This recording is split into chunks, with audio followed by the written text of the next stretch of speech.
Today we will be testing ChatGPT nutrition knowledge and check if an AI can make the job of nutritionist. Let's talk nutrition.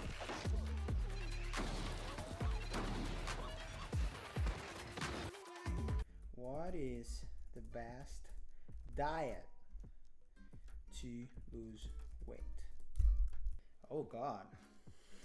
I would believe this was wrote by a registered dietitian. Let's take a quick look here. ChatGPT started with a few general principles that are important for weight loss, and I completely agree. Caloric deficit, balanced nutrition, sustainability.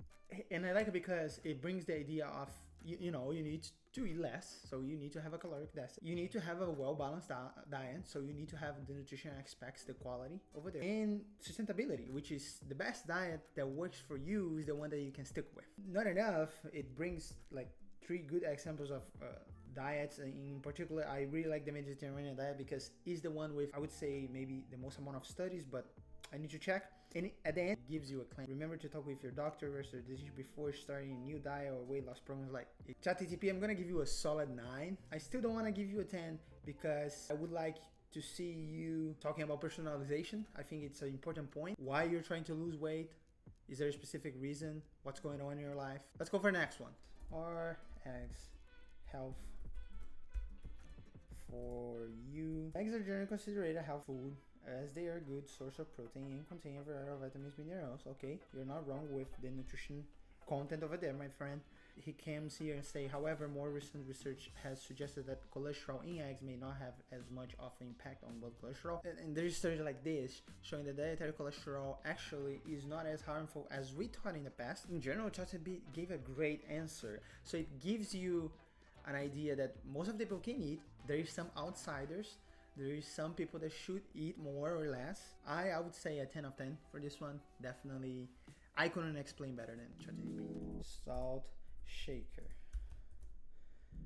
So let's test ChatGPT for sodium. What I'm looking in this question is, there is a lot of studies showing the benefits of DASH diet and approach of reducing sodium and how sodium can be a bad thing for you. But that's because in general, most of the people that are consuming high amounts of sodium are consuming a diet rich on refined, industrialized fast foods, which have a high content of sodium. If you're following a normal diet, healthy, balanced, you're probably not gonna have as much sodium in your diet as those people eating those foods. Let's see what ChatGPT is gonna say. Stopping the use of salt shaker is one of the ways to reduce sodium intake, but it's not the only most effective way to do so. In fact, the majority of sodium in our diets doesn't come from the salt shaker, but rather from processed food package. See, you guys can check, I was not looking to ChatGPT. If you need to reduce your sodium, if you're eating those foods that are highly concentrated on sodium, but if you're following a normal, balanced, healthy diet, you usually not gonna get as much sodium as you think. I didn't even ask for ways to reduce the sodium, but it gives me. Read food labels, choose fresh foods, cook at home, be aware of sodium foods, ring scanned foods, and another claim. Remember, the American Heart Association recommends that adults aim to consume no more than 2,300 milligrams of sodium per day, and ideally closer to the guidelines are right. I understand that ChatGPT grabs information on the internet, but it's really interesting how he can get the reference attached to the information that he's generating and gives you more than you ask. So that's really interesting.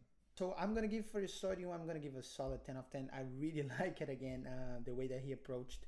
Let's try to continue to trick ChatGPT. How about eating fats make me fat? They did that eating fats makes you fat. It's common misconception. Why it's true that? Yeah, for sure. Okay, I said in one of my videos before, fact checking losing weight chips, which is gonna be right here. Basically, eating fats doesn't necessarily make you fat unless you're overeating the amounts that you should be eating. So, in fact, some types of dietary fats, such as unsaturated fats found in foods like nuts, seeds, and brings the healthy fats for you. In general, balanced diet and healthy diet should include a variety of whole foods, including health fats, lean proteins, whole grains, and plenty of fruits and vegetables. See, oh God, things are getting hard for us, guys. My concern about ChatGPT is that you that is watching me right now is gonna open ChatGPT, ask all these nutrition questions, start following the recommendations that ChatGPT is giving you. ChatGPT is showing to be very effective having the knowledge, but do not have 2 factors: ethics and personalization. He cannot account for the variety of factors that you're gonna have. Let's say if perhaps you are a person that eats to low sodium, but you are gluten free, are allergic to nuts. There is so many factors that a person could have. I think ChatGPT can still not see the whole picture, but it's a good quick provider of information, and for the person that knows how to use that information, it's like a better version of Google. All right, ChatGPT, I'm gonna give you a solid 10 of 10 for this one, but I'm not trying to fight with this time. I want your opinion.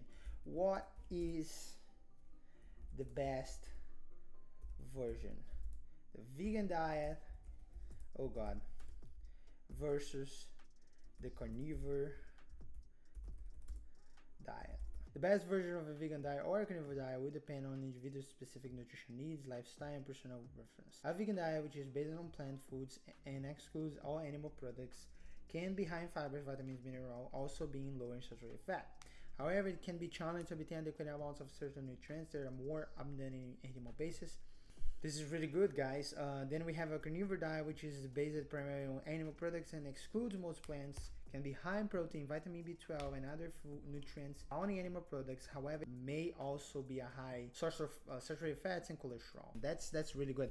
I really like the answer because vegan diet and the carnivore diet are two extremes. That's exactly what, when we're looking at the research, when we're looking for populations, unless there is a specifically belief or religion specific outside factor that makes that person, for example, a vegan would follow the vegan diet not specifically for nutrition, some vegans, but for the belief that they do not want to see animals to suffer. You know, I don't see the same way for the carnivore diet. Mostly the people that I know follow the carnivore diet as a way to achieve optimal health.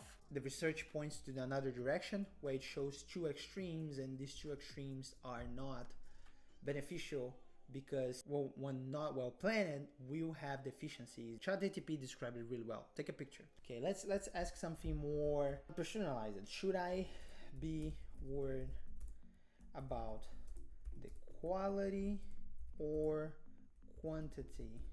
Yes, it's important to pay attention to both the quality and quantity for sure. He's a smart guy. He wouldn't decide one or another, you know. Quality refers to the nutrient content of foods you consume, and it's important to choose nutrient-dense foods that provide a wide range of vitamins, minerals, and important nutrients. And then we have quantity refers to the portion size and total amount of food you eat. Consuming too much food can lead to excess calorie intake and weight loss. If you have any concerns about the quality or quantity, it's a good idea to consult with a registered dietitian. Call your registered dietitian, guys. ChatGPT just said it. I would go for 8.5. Probably. I know it's an AI. He's not a health professional. He always goes deeper on topics. What happened this time, ChatGPT? You're tired? I think quantity is very important, but there's a variety of studies showing that quantity is not everything, and people are always focusing on how much they eat and the amount of calories and everything. But I think it's easier if you have a better quality of food. You can increase the amount. So if your quality is high, your amount can be high. If your quality is low, your amount can be low. If you eat a McDonald's meal, it's loaded with calories. So you're not gonna be able to eat as much if you're trying to maintain a health, balanced diet and to lose weight, for example.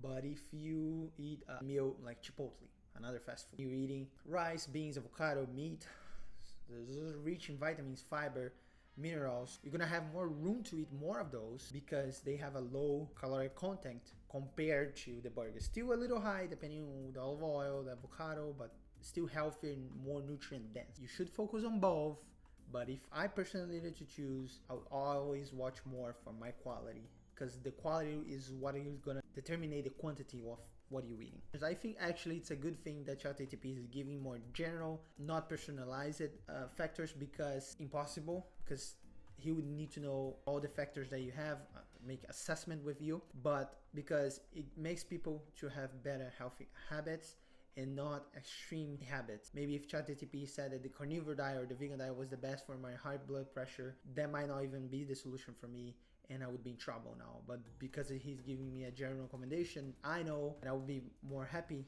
to think that even the AI is telling me to eat better. Alright guys, if you like a part 2 of this video or other videos with ChatGPT, maybe telling me what to eat for a day, I just want to say this is a new student. We're going to continue recording videos. I'm excited to give you guys more information. And as always, stay healthy and let's talk nutrition.